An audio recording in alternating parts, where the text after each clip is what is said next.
میرے کریم فرماتے ہیں رب قیامت کے دن بندوں سے فرمائے گا کیا میں نے تیرے لیے کان اور آنکھیں نہیں بنائی تھی؟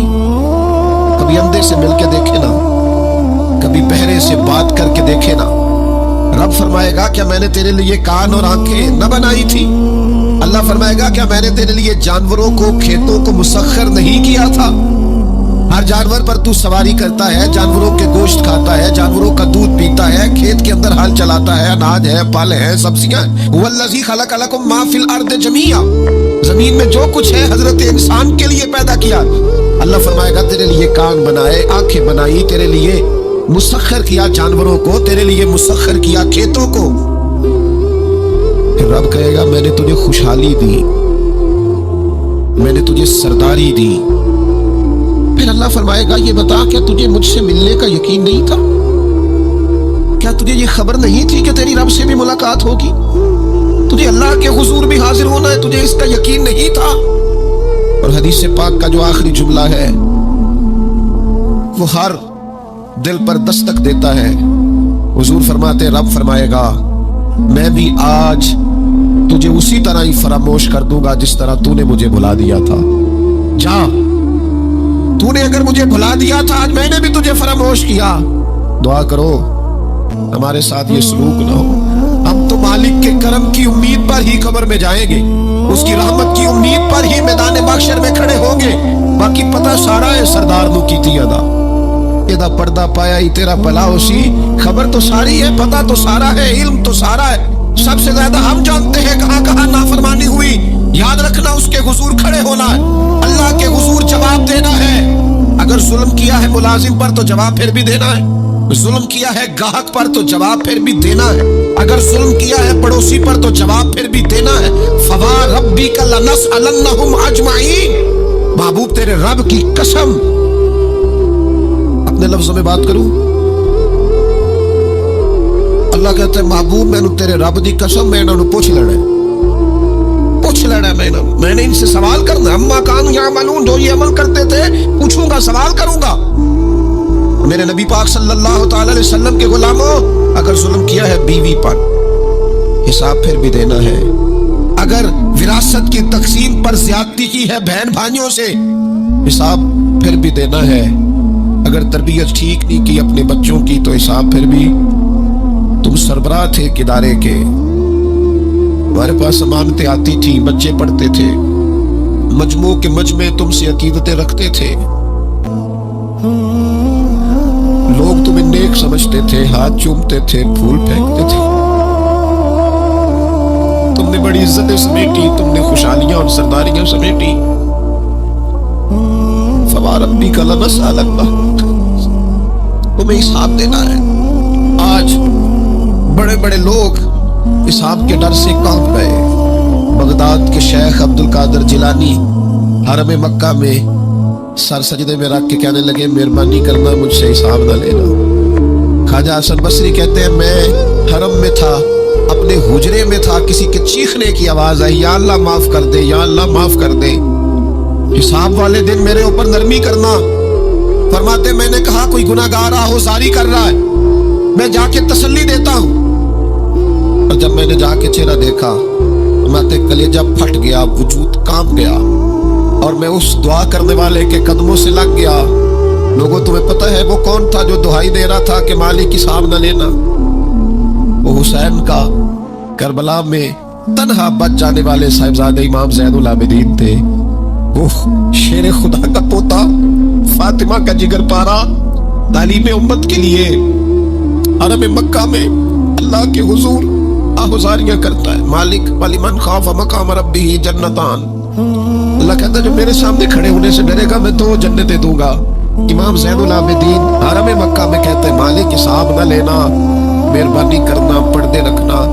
زین العابدین آپ کا تو پلو پکڑ کے ساری امت جنت میں جائے گی، آپ کے تو قدموں سے لگ لگ کے ہمارے باپ ہمارے دادا جنت میں جائیں گے، آپ کی دادی سیدہ پاک کے آنچل میں چھپ کے تو ہماری بیٹیاں پناہ مانگے گی، ہماری مائیں ان کے قدموں سے لگے گی تو جنت کے رستے کھلیں گے۔ امت کو تعلیم دیتے ہیں ڈرو نہ، اپنی زندگی سنوارو نہ، اپنے شب و روز پر توجہ کرو، بدل نہ جائے یار، اب کچھ اپنی آخرت کا تصور نہ بنائے، کچھ اپنے رب سے